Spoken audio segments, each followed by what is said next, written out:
o'clock. I'll probably wait just another minute to see if a few other people show up, but we'll get going in just a moment.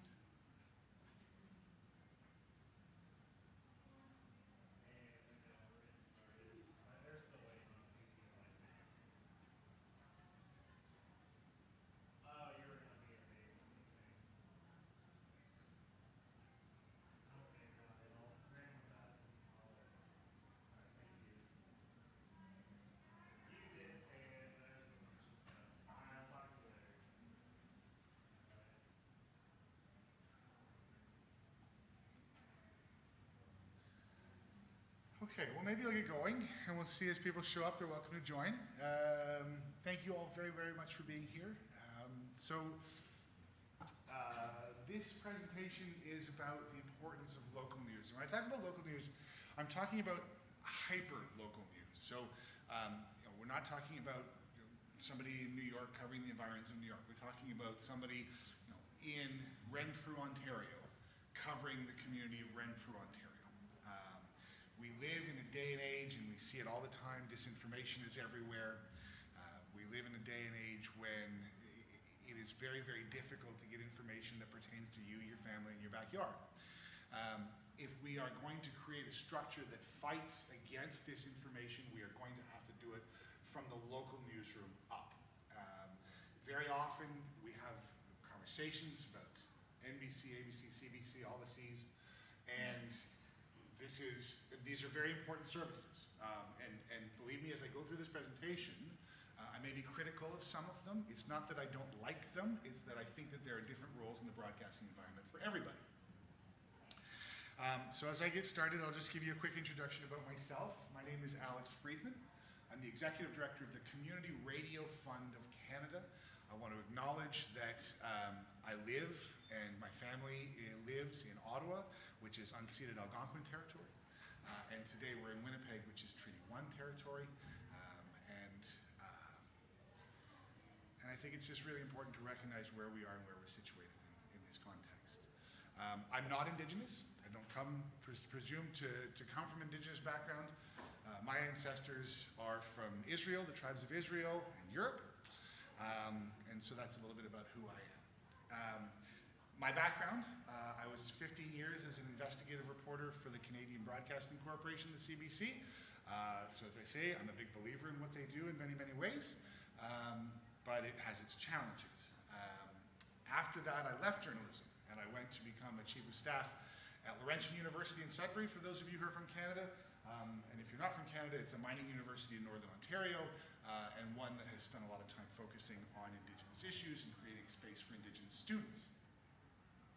After that, I worked as chief of staff to Perry Bellegarde at the Assembly of First Nations, so he was the national chief in Canada for a long time, and now I am the executive director of the Community Radio Fund of Canada, and I'll explain to you a little bit more about what that is on this slide.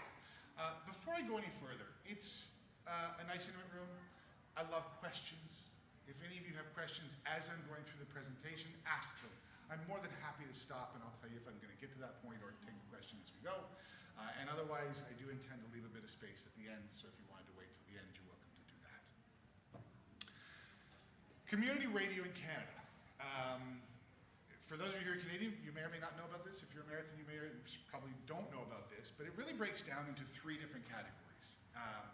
There are community-based stations, there are campus, so university-based and college-based, and in some cases high school-based stations do get campus licensing.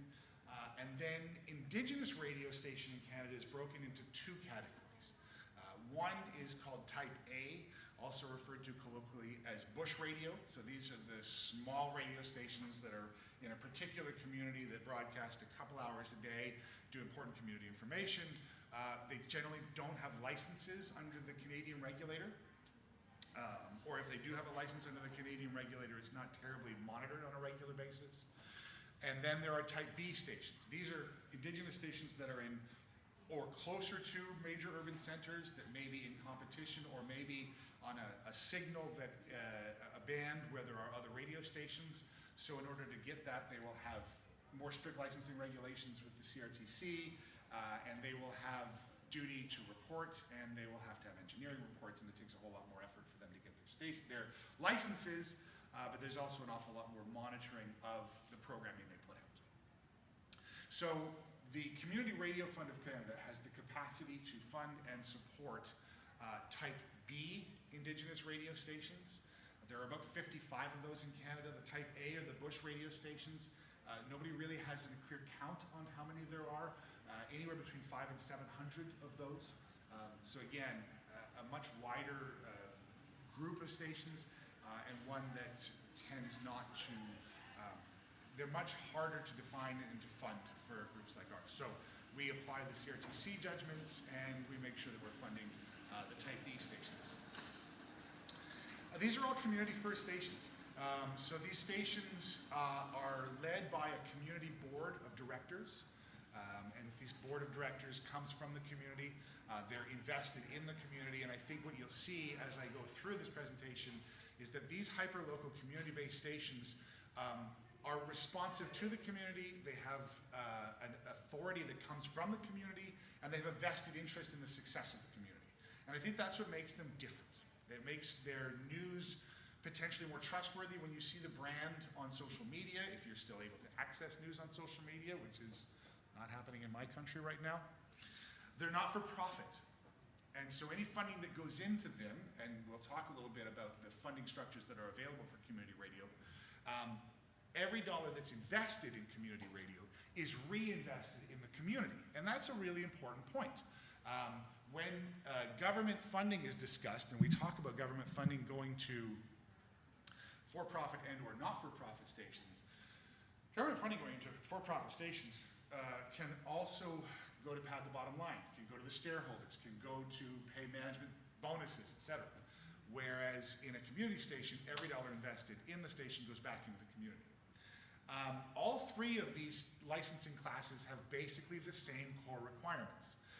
So that means they have to play a certain amount of Canadian content in terms of spoken word. They have to play Canadian music, or what we call under the MAPL system, what is defined as Canadian music.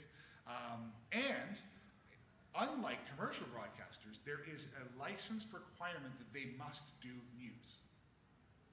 Now, how you define news is an interesting question. When we talk about news and community radio, we're not just talking about this is your 12:30 news. We're talking about that conversation between an anchor and a host, that conversation when they bring the mayor into the studio and have a conversation about what is going on, why the potholes aren't getting filled, what the municipal regulations are about, what the policing standards are about. The CRFC was created about 15 years ago, so this is the funding body that I work for, and this is one of these examples of systemic racism. It was created under a system called CCD, Canadian Content Development Dollars. Commercial radio stations and broadcasters who operate in Canada, as part of their license, have to pay into Canadian content development projects. Those dollars go through funds like mine, and the rules say that I can give funds to community and campus stations. But right now, Canadian content development dollars do not go to Indigenous radio stations. We've worked very hard to correct this imbalance. We have now launched a new program, and I'll tell you more about it in a bit, the Local Journalism Initiative in partnership with the federal government, and we fought to make sure that Indigenous stations are accessible for that. And every funding program we do going forward will be made accessible to Indigenous stations. But it was built on a foundation of inequity, where English and French stations, community campus, are able to get funding, and Indigenous are not. And, we like to think in Canada that we don't have a problem with systemic racism. We do. We do. And we need to work collectively to correct this. So how do I define local news? Municipal and civic matters first. When it comes to provincial matters, yes, that's important. Yes, that needs to be down in the lineup somewhere. But municipal and civic matters first. What happens at City Hall? What happens in the Municipal Regional Council? What happens with a local sports team? What is going on in and around this particular municipality? And again, when you're doing this sort of news, the journalist walks out the door at the end of the day, walks to the grocery store, and sees the audience they speak to. There is an innate accountability that exists within hyperlocal news. And that's really, really important. I was speaking to somebody the other day and they were telling me about there's this new type of performance broadcasting where a journalist will do a big research project and then go up on stage, and it's unique, they tell me, because this journalist now has the audience in front of them and they're accountable to that audience as they tell their story. Great? It's almost exactly the same thing when it comes to local news. Because when you walk out the door, you still go to the hairdresser and she's heard your news report and she knows what you're talking about. Or he. I don't want to be biased on that. So that's an important distinction as well. By and for a local audience. The reporters, the broadcasters, they live in that community. Arts and culture matters in local news. The promotion of the local artist, that band that's just started at your buddy's house in the garage, they're not going to get played on the major market stations until they get played on local radio. When we talk about development of Canadian arts and culture and American arts and culture, we need to incorporate the fact that there has to be a channel for that to get out. We have to be able to hear that artist first somewhere. When there's a local arts festival, we want to make sure that that gets promoted somewhere. And I can tell you that that local arts festival in Renfrew, Ontario is not going to show up on the Ottawa station almost every day when it comes to the CBC. It's not going to be on the commercial radio stations because they're not going to send somebody out there to cover it. It's a 45-minute drive. That's why local news matters. Community is reflected in the coverage, linguistically and culturally relevant. In Montreal, for example, there's a Haitian community. They speak French in a different way than the rest of Canada does. They want to hear their news presented by the words and with the accents that reflect their culture. They want their reality as Haitian immigrants to be incorporated in that news broadcast. And that's why a news journalist who is based in that particular radio station is so critically important. In times of emergency, and this happened, we had a hurricane that moved up the East Coast. It was called Hurricane Fiona. Much of the East Coast lost power, water treatment plants were knocked out, and what happened was, as usually happens on day one, the major networks send in their reporters, they get the photograph of them hanging onto a lamppost, you've seen this photograph, and then they go for shelter.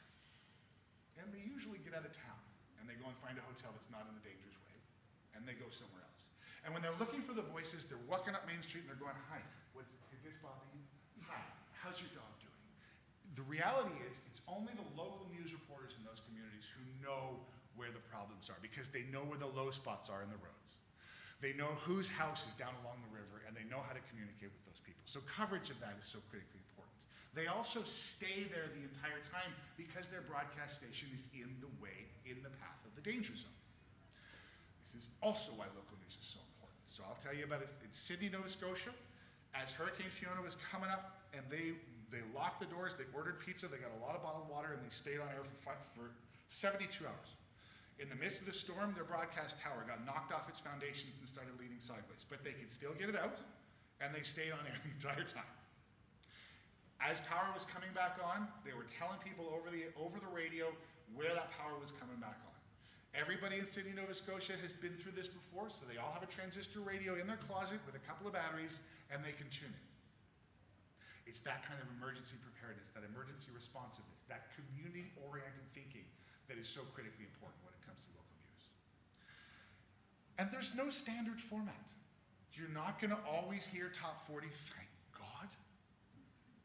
There's this wonderful station in Calgary that has a 2-hour sound art program.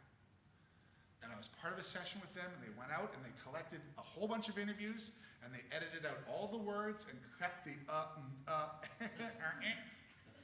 and they built a sound art program with this, and they built what ultimately came out to sound like the most remarkable piece of music you've ever heard.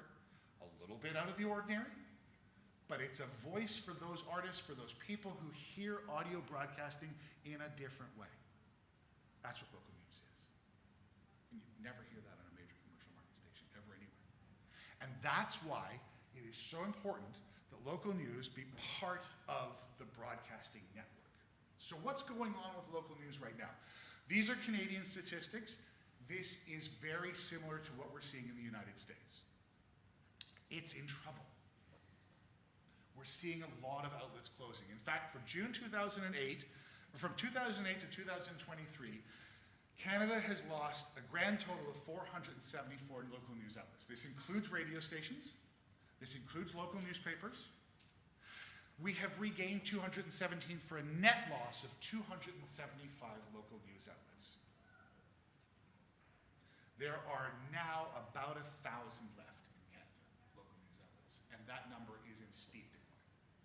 Many of those news stations were supported by COVID funding. Post-COVID, there was a lot of money that went around to help keep these radio and these media together. The advertising has shifted. Google and Facebook take far more of the advertising pie these days. And so we are seeing a decline in revenues across the board for local news. And as the COVID supports are drying up, that decline in support is going to accelerate, and it is going to get worse. And we are going to see more of them close. In a time when we need them most, we are going to see more of them close. Here's a couple of examples. This June, Bell Media, one of our top commercial broadcasters, cut 1,300 positions. They closed or sold 9 radio stations and closed almost all of their foreign bureaus.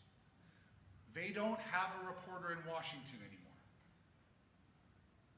They don't have a reporter in London. They closed the bureaus.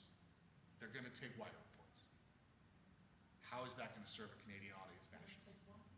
Wire reports. In October 22, Saltwire Network canceled the Monday print editions of 4 daily newspapers, including the Cape Breton Post, the Chronicle Herald, the Guardian, and the Telegram. These are hyper-local news outlets closing.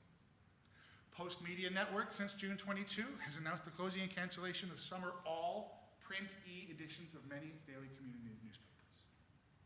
In Quebec, where in Canada, for those of you who don't know, there's a huge investment in community news. Journal de Montréal, Journal de Québec canceled their Sunday print editions in December 22, and Le Devoir, which is also a wonderful paper, is no longer a paper. It's only digital. And, interestingly enough, now nobody can see it in Canada. It's not good. I'm not going to spend too much time on this one because I will go over this time and time again. Why is it important? Because with this rise in disinformation, everyone's turning away from mainstream media. People want to hear about what's happening in their backyard. Corporations like the CBC, Canada's public broadcaster, have moved most of their reporters into what they call community hubs now. They're not in Lunenburg, Nova Scotia. They're in Halifax. If something happens in Lunenburg, they go out to Lunenburg. They're in Halifax. They're a community hub now. Recognize brand, accountability, invest in the outcomes. These are all the reasons local news is critically important. As I say, we need to think of broadcasting as a whole, too, right? In Canada, there are 3 pillars of broadcasting: commercial, public, community. Commercial broadcasters get paid for what they do. Public gets a lot of government funding. In fact, $1.5 billion in operational funding goes to the CBC. Again, no problem with the CBC getting federal funding. I think it's a great thing. Do they get everything? We need to think about the environment as a whole. And this is a conversation that pertains to American markets as well. We need to think about the broadcasting system as a whole and how are our dollars in any way going to support the entire system. While the CBC gets $1.5 billion in tax breaks, commercial broadcasters, or not tax breaks, but operating dollars, commercial broadcasters get significant tax breaks. So they get benefit from the Canada Revenue Agency in order to operate as well. Every dollar we take out of that, every dollar of break we give to commercial broadcasters goes in some ways to commercial programming, but not a lot. And as we've seen lately, they've been shutting stations while continuing to benefit from the tax breaks. When I say every dollar goes back to the community in community broadcasting, I am very, very serious about that. And so, again, I'm not going to advocate for one or the other. There's an importance for commercial broadcasters, there's an importance for public broadcasters, and there's an importance for community broadcasters. But those are the ones we do not fund yet. And those are the ones that we need to fight to ensure have sources of funding. Okay. I'm going to say very happily that it is not all doom and gloom right now. That there actually is reason for hope in the Canadian broadcasting system and in local news. For one reason, because more and more there are philanthropic enterprises, charities and otherwise, that are more and more invested in ensuring that there is a viable commercial, public, local broadcasting system. They invest, I heard a great session yesterday in investigative journalism. I think that's great too, because some of that journalism can land in the hyperlocal news. In 2021 alone, 624 grants related to journalism, news, and information from 108 philanthropic U.S. funders was awarded. 108. That's a lot of sources getting grants. That's a lot of private and charitable funders who are interested in giving this out. By August of 2021, 151, Lord help me, 0.7 million in grants have been approved for everything from investigative reporting projects, journalism schools, general news coverage, and advocacy reporting. There's a system in the United States that creates this. And part of what happens in the United States, because there's a lack of government funding, charities have had to fill the void. But it's there. And the tax agency makes it possible. In Canada, it has not been so lucky. You see, our tax regime says that journalism is not a legitimate charity. If you're doing journalism, you cannot issue a charitable tax receipt, which makes it increasingly difficult for Canadian entities to be able to get charitable funding. In 2020, the Canada Revenue Agency introduced what's called the Qualified Canadian Journalism Organization Program, QCJO. So now the tax man is deciding who's a journalist and what's a journalistic organization. They're deciding who is able to benefit from tax breaks. But the good news is, suddenly there's an open door for some new philanthropic funding. The challenges with the QCJO is that it's not made for broadcasters, so particularly local broadcasters. You have to have 2 paid working journalists in your station to be considered an official journalism organization. In community radio in Canada, there are, across the country, 275 stations, about 500 paid employees across that entire network. Yes? I can wait till later. You can ask it now. How is journalist defined? Like, is a blogger considered a journalist, or like how? It's a very good question. Editors are not journalists. So a journalist is defined in some ways, because we're going through this right now. Do you have a byline? Is your name on the story? Right. This is some of the challenges that we're facing. You don't have to belong to like the society. There's no, in Canada, there's no society of journalists. You don't have a membership where you belong to a professional organization. The journalistic standards organizations in Canada are volunteer-based. So just about anybody can call themselves a journalist. That's where citizen journalism comes in. So you have to be paid. You have to be in a newsroom that is officially making news. And in this case, particularly when it refers to broadcasters, you have to be licensed.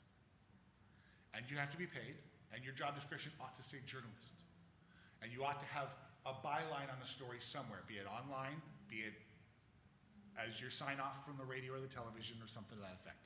We do have also commercial, community television stations in Canada, so that rolls into this conversation. But right now, because of the need to have 2 paid journalists, with a network of 10,000 volunteers who support these stations, it's almost impossible for community news stations to be qualified as QCJO, and therefore they cannot benefit from tax breaks, and they have an increasingly difficult challenge when it comes to getting philanthropic money. However, again, things are changing right now. So,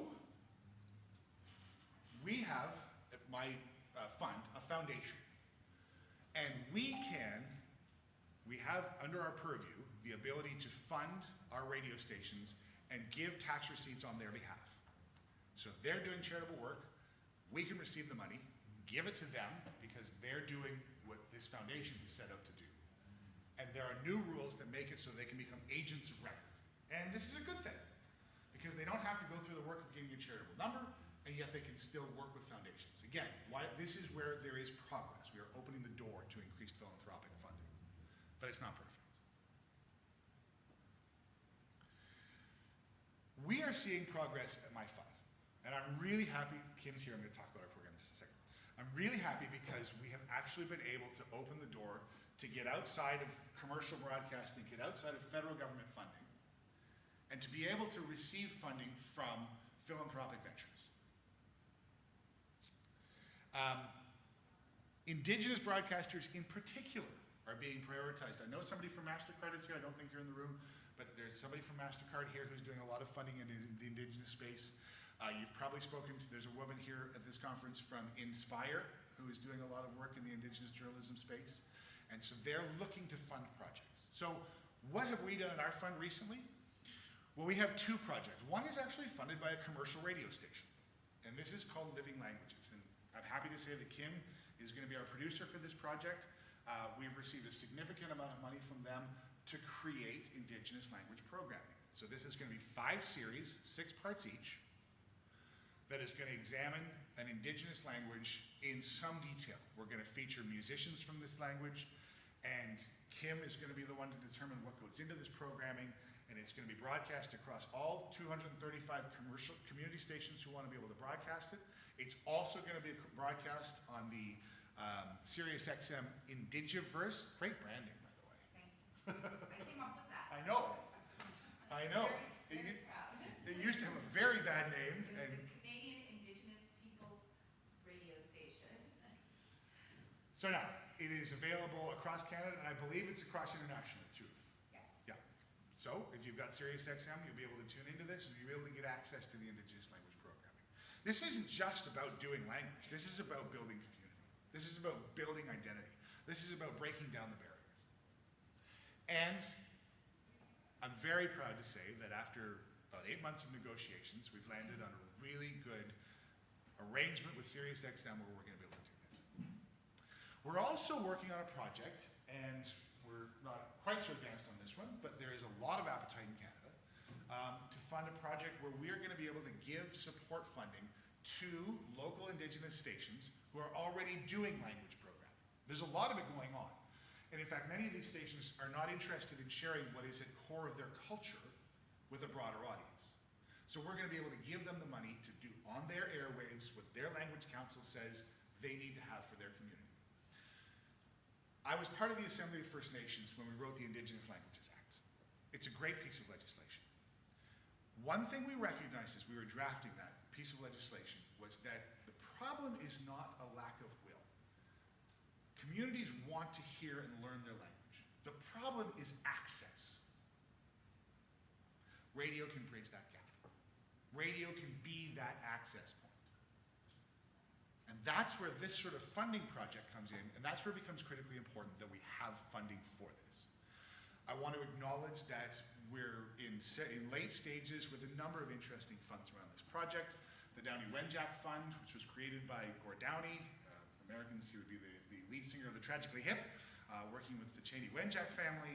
They've created a very important local charity, a national charity, and they've partnered with Hudson's Bay Foundation, on what they call the Blanket Fund. Hudson's Bay making reparations for generations of atrocities. We have In Spirit, which we're in conversations with. There's the MasterCard Foundation who's interested. There's even extraction industries, Suncor, for example, that we're having conversations with. These are extractive industries. They're doing oil extraction and natural gas extraction. But they're doing it in Indigenous communities, and they're taking their profits and they're reinvesting them in Indigenous communities. And we can have a whole conversation in a moment about the ethics of using extractive money to reinvest in these sorts of projects. And I'm happy to have it. We struggle with it every day. The point I'm trying to make here, though, is that there is will. That there are corporate entities that are saying we need to make sure that we're reinvesting. And community and local journalism is one very important way of doing it. And the other way we're seeing some real success around this is through the Canadian government actually stepping up and stepping in to support local journalism.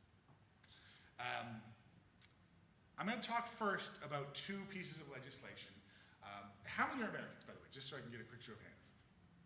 United States? Okay. So, yeah? How many are what did you say? From the United States. Yeah, okay, good. So I'll give you a quick background on some of this. There's two pieces of legislation. The first one is the C-18, the Online News Act. And you've heard me gripe a couple of times now about the fact that Canadian news is not available. It started in Australia. The government of Australia said, hey, Google, Facebook, you're making a lot of money off of our news. You're rebroadcasting our news, you're getting clicks off of our news, you're selling advertising on our news. You're taking advertising from the news agencies that ought to get that advertising dollars and broadcasting our news.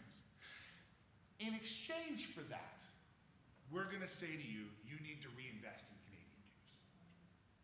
The Australian Act was passed, I'm going to say 2 years ago. It's just a year and a half ago. And the first thing they did there was they shut off all news on Facebook and Google to try and pressure the Australian government. Well, the Australian government said no, hell no. They reached an agreement. Canada has come next. And just a couple of weeks ago, they shut off all Canadian news on Google and Facebook. Instead, if you can pay for it, you can get it to look like news. Further eroding at our democratic institutions, further eroding at our ability to think clearly, further eroding at our ability to have viable sources of news, and further promoting disinformation. Amen. The legislation, though, is important. The legislation, though, is coming from the right place. The legislation, though, is from a government that is saying we are going to prioritize local news outlets. And we're going to ensure that, like the commercial broadcasters in Canada, who have to reinvest through things like CCD, the digital broadcasters too have to reinvest in the Canadian voice. This is also important in the United States because your government, California right now is already doing it, the European Union is doing it, it won't take long before other states get involved in similar legislation. You need to advocate for this. They're not going to do it without hearing the voice. They're not going to do it without hearing the need. Stand up and say these sorts of legislation are important. You've got a voice to be able to say this. You've got a voice to be able to point this out. Use that voice. Yes, Kate? Can you just explain what the CCD is?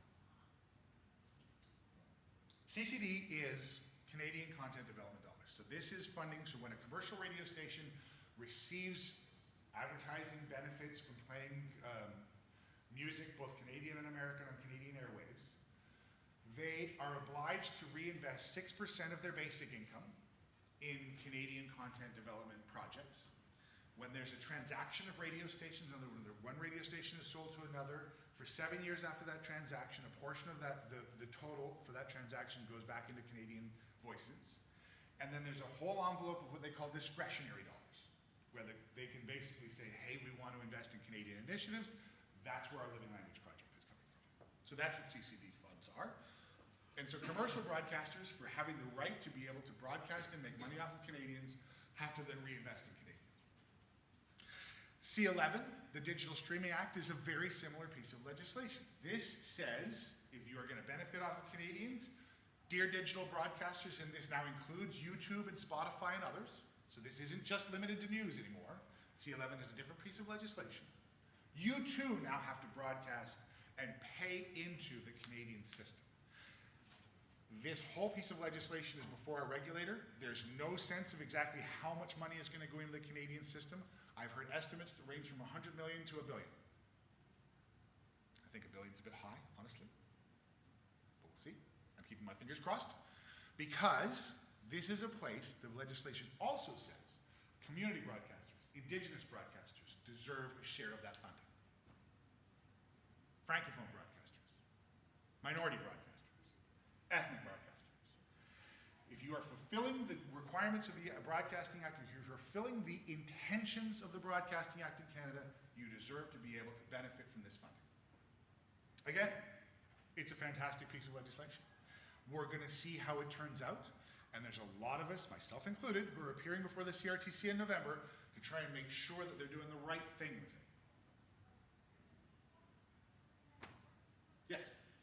Could you explain a little bit of the context behind the decision of the QCJOs, or of determining those? Because it seems like with this there is government support for local news, but Yes. then from the tax side it seems like there are more hoops. Yeah.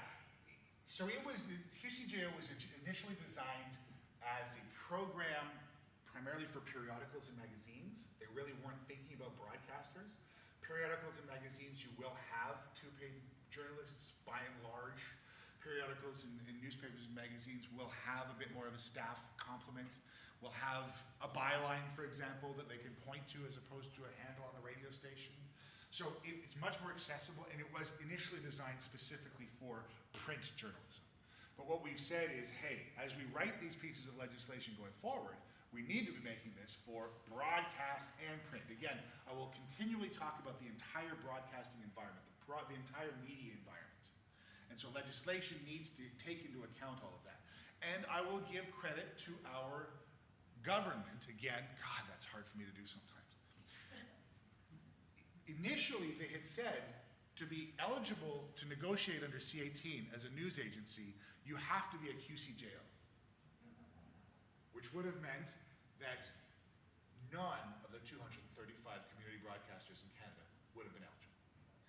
To their credit, through the process of the legislation, we were able to convince them to include licensed community campus and Indigenous broadcasters. So they have to now negotiate with us too. Progress. Progress. A government that is actually making some good decisions. So QCJ is not the be-all and end-all anymore, but it's good. And the last thing I want to talk about is the local journalism initiative. This is something that I'm very proud to be part of. The government set out a program, $10 million per year over 5 years. This is going to go to community television, community radio, ethnic media, national newspaper organization, community newspaper organizations, and there are 7 administrative organizations who are part of this. We all receive a portion of this $10 million, and with this portion, we can go and pay for journalists' salaries at our member organizations. So if we've got 235 stations in our network, those are eligible to be able to apply for this. We received a number of applications, and we have funded 43 at last count radio stations for journalists. Among them, 7 Indigenous journalist organizations, so I'm very happy about that. We need to increase that amount. And this program is up for renewal before April 1st, 2024. And we've had these conversations. We're all optimistic that we will see this program renewed. And ideally, we'd like to see the $10 million per year increased, and we don't want to see a 5-year sunset window on it anymore. We want to have this as a long-term program because it has made an important difference. Here are some of the statistics. And this is just amongst, over the last 5 years, this is a year-over-year comparison. In 1920, there were 342 journalists hired through this program. In 2021, that number jumped to 435. In 1920, there were 49 Indigenous journalists. In 2021, there were 59 Indigenous journalists. And that number has also increased in the last year. Ethnocultural journalists has gone from 59 to 69. Not every day you can look at a government funding program and say, gosh, that worked. Yes? Real quick, Go ahead, take time. I'm not familiar with ethnocultural journalists. So this is ethnic radio stations. So Chin in Toronto, for example, it's an all-Chinese radio station. Okay. There's a Spanish radio station. And within community radio, we have a station in Pontiac, Quebec that broadcasts both English and French. And so the minority language there, they've been able to get a journalist for that too. So ethnocultural is basically, there are Indigenous broadcasters and then there are ethnic licensed broadcasters. Also within the ethnocultural category are ethnic newspapers. So a lot of local community newspapers in specific ethnocultural communities. For example, right here in Winnipeg, there's a big Filipino community. There's a Filipino newspaper. Journalists who work for the Filipino newspaper would be considered ethnocultural journalists. So, there's been progress. We've moved the yardstick a significant amount, and I'm very pleased with where we're going. But it's a long battle. It's a long road to home. Under C11, we're hoping to get some sort of operational dollars for community radio stations because you still have to pay for your station. You still have to pay for a station manager. One of the great paradoxes is where we give a radio station $50,000 in salary for the journalist, very often the station manager earns 20. station when your staff earns more than you do. But they just don't have the dollars. Of the 235 stations, close to 60 operate on annual operating budgets of less than $50,000. Volunteer base. We have volunteers that come out, we have the community that cares, we have the community that's invested in it, and therefore these stations continue to operate. And I will say, even under this environment, we are seeing a modest increase in the number of community radio stations in Canada. Increase. Where we're seeing a major decline in local news outlets is in the newspapers, where there's a lot more heavy lifting to get a newspaper out. It doesn't mean, though, that we can't do more. So I'll give you an example. Australia invests in community broadcasters. In fact, they give $21 million annually to community radio stations. That goes through a group like ours, the CCAB, Community Broadcasters Association of Australia, CBA. They've done this for 20 years. Australia has 2/3 the population of Canada. And I'll remind you, we have 235 stations in Canada. Australia has 459 community broadcasters. A little bit of support goes a very, very, very long way. And so, this is why we need to make sure that we are investing in some modest fashion. And again, put that against $1.5 billion for the public broadcaster. We like to say that the CBC costs every Canadian $37 a year. Population into $1.5 billion. If we were to give $100,000 to every community radio station, it comes out to just over $25 million. That works out to 79 cents per Canadian every year to fund the entire other portion of the Canadian broadcasting environment. I can't get a chocolate bar for 79 cents. Could we invest in this network? Yes. Will we do it? I'm not sure. But we're fighting for it. Because local news is important. So that's the end of my official presentation. That's what I plan to come out here and say. I plan to give us 10 minutes, which is what we have for question and answers, and I'm happy to take any and all of your questions. That's my email. That's my God help me Twitter handle. Don't use it very much. I'm on LinkedIn. Feel free to reach out. We're always looking to build what I call a coalition of the willing. George Bush called it that too. We want to find people who are commonly interested in this, who can stand together and stand up and fight for this. Because this will benefit small communities. This will benefit all small communities. This will create a cohesiveness amongst our society. And in particular, as I'm standing here at NAJA, this will benefit Indigenous communities. Because when it comes to getting information out, there is no better way to do it than a radio station. The CBC will soon be all digital. Their president has announced it would be 10 or 20 years, depending on the day. You never know which one she's saying. Then you have to pay for an internet subscription to get the CBC. Community radio will always be on a broadcast tower until they stop broadcast towers. Which might happen. I don't know. But until that happens, we'll be there. So, if you have questions, I'm happy to take them. I've studied the US system a lot, and as you can tell, this is kind of one of my babies. Yeah. So I don't, other than Sirius XM, I don't listen to any radio, and I don't listen to radio for news purposes.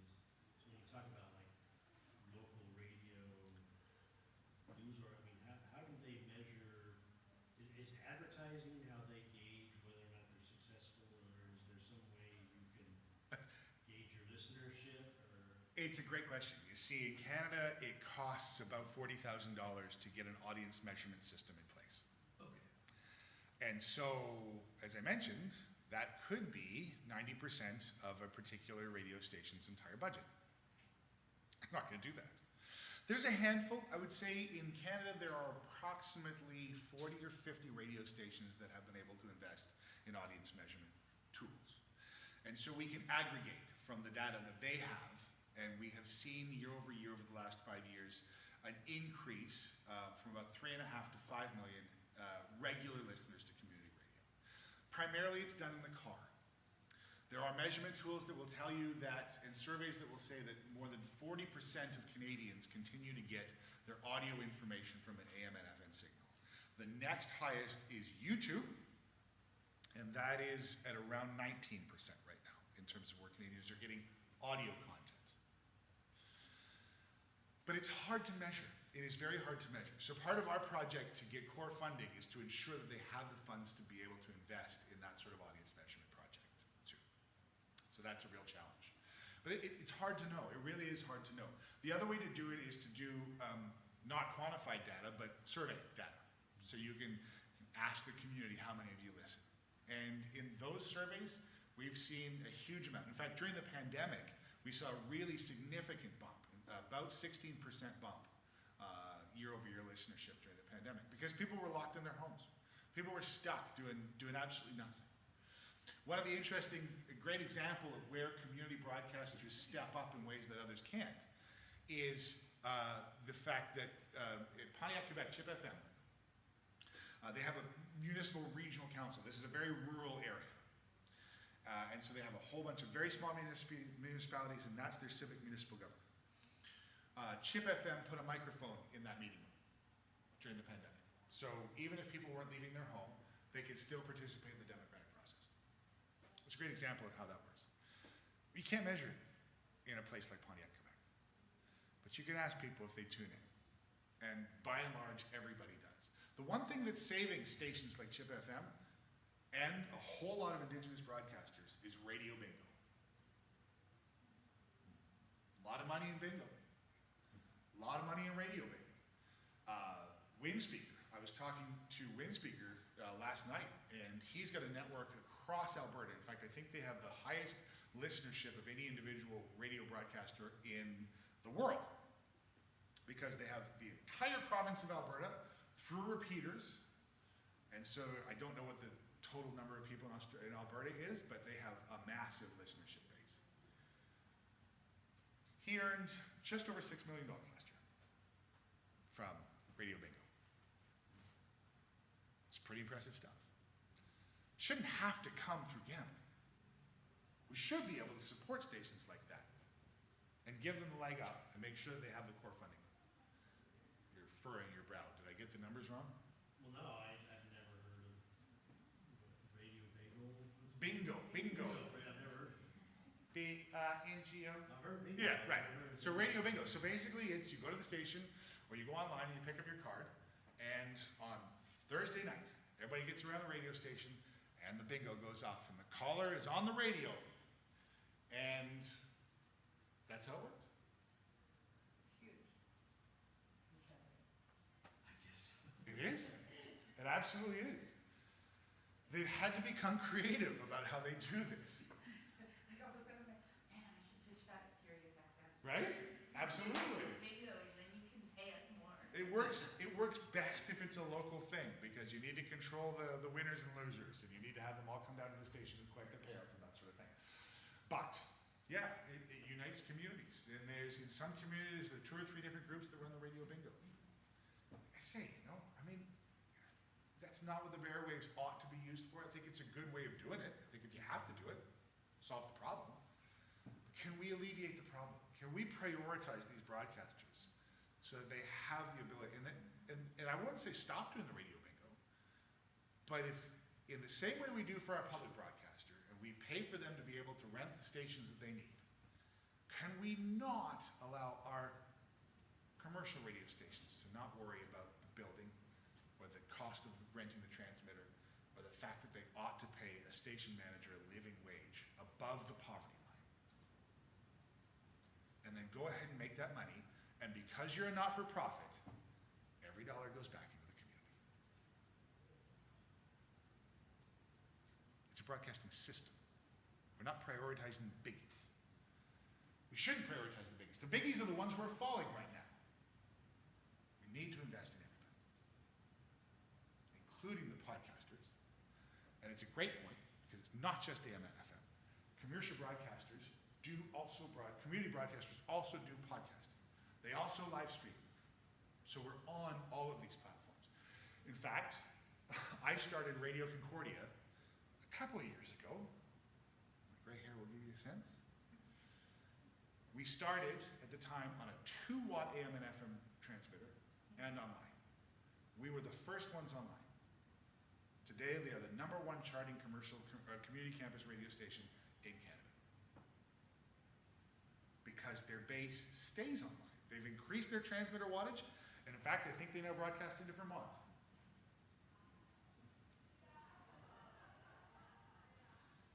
Sorry, I apologize. All right, I know. It would be great, actually, Yeah, to start it and then be the #1 community campus radio. yeah. And there's how many community campus radio stations across the country? 235. Yeah, give or take that. It changes, but yeah, about 235. Any more questions? Well, if not, thank you very, very, very much for all of your attention. I appreciate it. I appreciate you being here. And if you have any questions, don't hesitate to reach out. And go small stations.